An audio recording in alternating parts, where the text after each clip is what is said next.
Hi, I'm Colby, And I'm Daniel. and this is Colby and Daniel Reviews Movies. Today we want to talk about Terminator, the James Cameron 1981 classic film. So, this was an interesting film. It was a recommendation from our younger brother, who is a huge fan of it.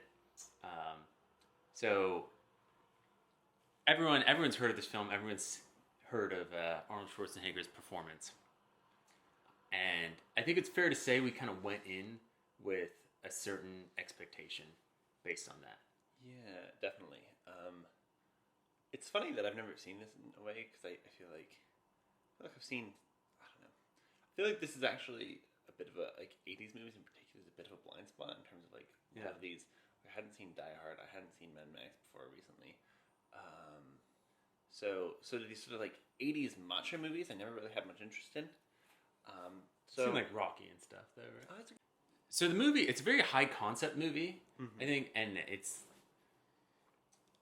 I think on a kind of a limited budget, but it wasn't like a low budget. It was just more like limited, and the stars are all untested, and then I think they're really pressed for time, so a lot of shots they had to do quite quickly, but there's still a lot of polish there, and especially the kind of sci-fi scene set in 2059. It looks like a set and stuff, but it looks well done. It's not like it looks bad, I guess. I personally had really mixed feelings watching this film. I think that what worked best was the high concept aspects of it, the idea of a futuristic robot coming to kill you. That basic premise worked, and then I think a lot of the stuff around it, but particularly the rest of the story, weren't as great. And I think maybe it kind of alternates between that not being so good and then Arnold Schwarzenegger's performance being really captivating. I think that the movie felt very uneven for me because of that. Yeah, so this is something, but it's not, besides Arnold Schwarzenegger's performance being really great, the other actors I feel like they're trying to compensate for it by being really bad. So yeah, exactly. What's his name? Kyle. Yeah, Kyle Reese, the other lead or the character, is just a horrible job. Right. I mean, I would say this is definitely a Razzie stuff. This is it's parody of an 80s movie, which is actually kind of my thought about a decent chunk of this movie. He's completely obsessed with John Connors, which already sounds kind of like a fake name. He just has this. I don't know. I feel like he puts a lot of energy into his performance, but without any sort of emotional connection. So he just seems like he's rambling, and then just generally emotional connection is very limiting. It's not even necessarily that Schwarzenegger does a good job with that, but he just does other things really, really well. Right. So Schwarzenegger has charisma, at least, and he does have great charisma, and it makes sense that he doesn't have the emotional connection because he's a robot villain. So it makes sense. He does a robot villain well. He's actually really good at the robot thing. But it's just really, really frustrating how much this movie tells instead of showing. How much it's here, we're going to tell you all this stuff about the future, and then I'm going to tell you what to do. And then I'm going to tell you that we're in love. And you're well, where was this? How did that come? And even more surprising than him being in love with her, which kind of makes sense. If he's from the post-apocalypse, maybe he's oh, the first one, this is just great. Right. But from her point of view, she seems like she randomly falls in love with this guy. It's really bad. Yeah. So that kind of sums up the worst aspects of the film. Is that the second lead is just very bad at acting, or gives a bad performance, I would say. Right. Sarah Connor is played by Linda Hamilton.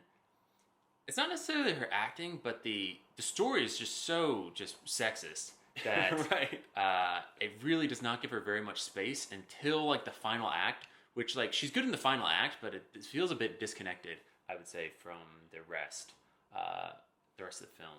And I think you could have probably just got rid of the first lead and just had her be more interesting to begin with. Yeah, no, I mean, there's a lot of ways you could have done it, but you could. They go out of their way to make sure she doesn't get to make any decisions or anything for the first 2/3 of the movie, and then kind of, I don't know, insultingly, it's once she becomes a mother, then she gets this like then she becomes this activated like hardcore like soldier woman. And it feels like they like were really trying to be sexist here. And but like besides being like problematic, it's just really boring and bad. Like it makes for a really uncompelling movie. Until you get to maybe the last like 20 minutes are kind of pretty good. But I think there could have been a good movie if they had, number one, written and planned it better, and number two, had better actors. But it's not like the production quality is really what is standing in its way, I would say. I mean, I could believe that for Kyle, it was like the direction of the story or something. Yeah, I mean, if you have a limited number of like performance and stuff, if you didn't really necessarily connect with the director, like having a time thing could be right. Like in some ways, I don't know if this is easier, but like Schwarzenegger knew exactly what he was doing and did it, and so I feel like there was definitely connection on like between the actor and the director there, whereas for the other characters, not so right. much. No, I guess I just mean that I am not. I don't feel like the Kyle Reese character is like a great character that this guy fumbled. I feel like he was a bad character that he didn't. He was a bad character, and then the actor didn't like improve on it. He didn't like work. It wasn't. I also personally I enjoyed the stuff the futuristic scenes in 2029. I thought that stuff, like, yes, it was like on a set and kind of looked very stylized, but I kind of preferred that highly stylized stuff to just the regular like 80s scenes. So right. I think also another thing that kind of wears on you is that I guess the character is cool as the Terminator, but it's kind of just the same thing again and again and again, and it's like he just chases you down like emotionless, and it's just like it's hard to heighten because there's no really he doesn't really have like emotional stakes, I guess I would say. So it's just his only kind of like more physical, and he's able to survive like ridiculous explosions and stuff. So like I don't know. At one point, I just kind of felt like it just kind of goes on. There's not really. I don't feel really invested because I don't really have any sort of idea what actually would stop him. And then I do like how they did it finally at the end. How they finally defeat him, like using machine against machine. I think that obviously thematically fits, but I feel like it could have been connected a lot better. Okay, so I agree with that. I don't think that that's a problem with the story inherently. The idea that you can only escalate it physically on Schwarzenegger's side, I think that could actually have been a strength, and it kind of works sometimes. Like it works very unevenly. Like you're saying, I do think the movie should have been 20 minutes shorter. They should not the end 20 minutes though. Right. They should have cut out somewhere in the middle 20 minutes. There's a lot of candidates, honestly. Yeah. You could cut a lot from this movie without significantly changing it. So you could have cut that. I guess what I feel like the big problem though is like we were going back to earlier, like the emotional side. I think this movie could have been a lot more interesting if it had focused. Since like so like woke or whatever, if it had focused on like the fact that both of these men kind of just look like weird serial killers, like at the very beginning, you know, if it had focused on like some more like the horror side at the beginning as opposed to just because I feel like it relies too much on just regular like blunt violence as opposed to the stalking element, which is really cool at the beginning. In some respects, I feel like I wish they kind of leaned more into the horror genre rather than like just being a blockbuster. Like there are elements of it, but like I feel like it doesn't want to fully commit because it wants to be also like a broad appeal as well. Like I feel like they could have made it more like terrifying, but like they didn't want to exactly. Right, but I feel like they like horror and suspense as opposed to it's scary because there's guns and explosions. Yeah, and that's the big problem. There certainly was no feeling of like dread or anything like towards the end because it's just pure action. I feel like it's not like right. It just seems like there's actually a lot of cool stuff you could do. And now that I'm thinking about it, I kind of feel like you could make an interesting remake of this movie, but with a completely different director and like a very different tone.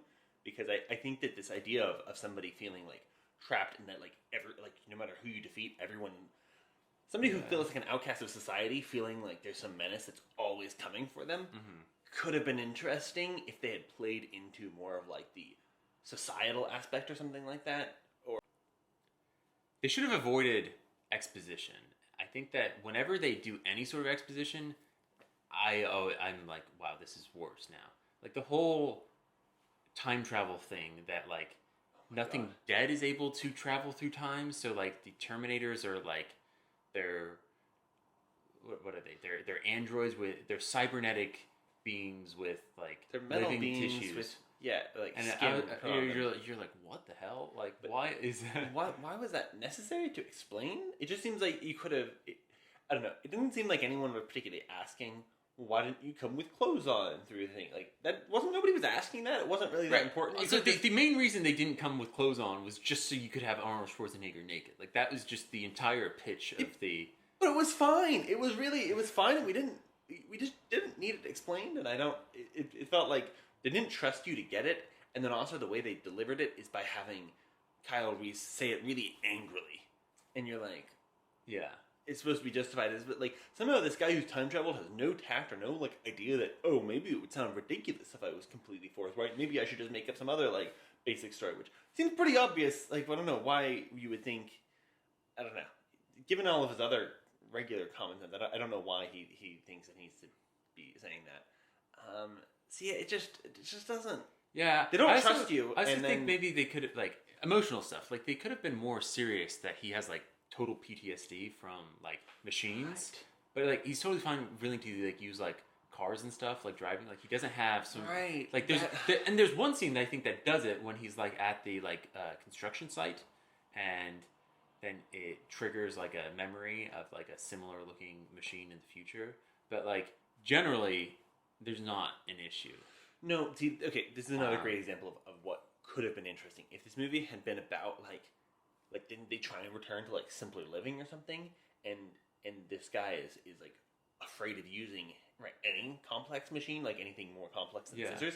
That would have been cool. That would have been like, oh, how does he do it with this interesting limitation? Or I mean, more specifically, like if it's computers or something, then like that makes sense. But just kind of the vague term machines, and then he kind of like, I don't know, maybe that's just me like personally, I don't know, maybe the word machine, like maybe James Cameron thought that was particularly like scary or something like that. Yeah. But there was literally just that one time that he has like a memory, and so I think it would have been more interesting if that was like an aspect of the character rather than just literally like one scene. Right. So now what I did really, really like was like the last 20 minutes, and I thought they were really, really good and definitely boosted the movie from like really disliking it to like, okay, there's an aspect of the film I really enjoy, because I feel like the final like chase scene with like the huge truck, the huge like 16-wheeler, like very cool, and also like really capturing that those like those 16-wheelers just look very scary and intimidating, and then the huge explosion, like that was like honestly the only explosion when the oil tanker thing blows up. That was the only thing that only explosion I thought was cool. And then when he comes out, when Arnold Schwarzenegger's character comes out as just the robot, like the metal version, that was a really, really cool scene, and I really enjoyed that. And then just going with the stop motion, kind of like cheesy sci-fi look, I thought was really creative. And I thought that effect actually holds up compared to a lot of the other effects that didn't really hold up, like the weird like prosthetics and stuff. That is very funny. But like, and then I thought those scenes were interesting and a little bit scary, like when they're in that like factory, when the robot is like chasing them, and like he like is kind of slowed down because he's like injured, but he's still like really strong and stuff. Like I thought that was a really well done scene. And then and then the climax of that hydraulic press, that was awesome and really, really well done. So that whole sequence I thought was great. Also, she actually has like some agency and is able to do stuff. Doesn't really explain why that there was a switch, but yeah, no, I very much agree with what you're saying. I think that it does the false what's it like, the false ending well, like 3 different times. Like, I figured after the first explosion, oh, he's not dead yet. But like the second time, I was like, okay, that makes sense. There's like 3 different times when you could reasonably believe in the last 20 minutes that the Terminator was dead, and the movie starts to give you like the ending violin, like the ending music, and then it's back. Yeah. And at the very last pit, there's like the hand crawling in this sort of zombie way. That was very cool. Yeah. And I think it worked for exactly what you're saying. It worked because it goes back into like a horror genre in terms of like this unstoppable creature instead of like, there's no big explosion. Okay, once they're in the factory, it's much more. It feels more like in your head and more scary than big and actiony. I don't know. Also, yeah, I do have to agree. I really liked her performance in the last 20 minutes. Like she's actually like, you're like, oh, this actor was fine. Like it was just really bad writing the whole time. I don't know why you did that. Yeah. So yeah, I guess just in conclusion, Terminator, quite an uneven movie. Cool concept. Arnold Schwarzenegger is legendary, but like, kind of feel like you could just watch the clips of Schwarzenegger in this movie. I think that is also, I could feel like this just weird aspect of the movie is that it's kind of like Scarface or like these other, like, you want to be the villain because the villain is cool and he's powerful and able to do what he wants to do. So I don't know. I don't know how that contributed to like weird aspects of 80s masculinities. Like, well, that would be a whole thing on its own. He is absolutely ridiculously huge, and it's just unfortunate that had a bad effect on body standards for decades. But I do think he looks like interesting and cool. Like, part of me, I didn't think he looked like attractive. I thought he looked terrifying. He does, like, yeah. He actually looks intimidating, right? So he just has that, like, that presence, right? And I thought it made sense why this character would be absurdly muscular in a way that, I don't know, like a lot of times action heroes now, you're like, well, it doesn't necessarily need to be that muscular, but well, this was a case where it seemed like his physique actually did add to the character. I agree, except for the idea that you're sending your robot comrade into the past, and like, how's he gonna fit in? Well, he's gonna just look totally different than everyone else. And also, like, if you're like this robot, isn't your strength kind of built on like the metals and inner workings? Like, are the muscles like is that part of the living tissue? Or is the muscles like? But it is part of the living tissue because after the explosion, he's all like. That was an example of you don't need any sort of explanation of why, and just it's better to just be like, yeah, this is awesome, rather than trying to explain why this scientifically makes sense. Right. So anyway, totally uneven movie. Definitely would recommend the last 20 minutes. Maybe watch like the first 20 and the last 20, and you'll have a pretty good 40 minutes of movie. Right. I know that seems weird, but honestly, the middle of this movie is not worth it.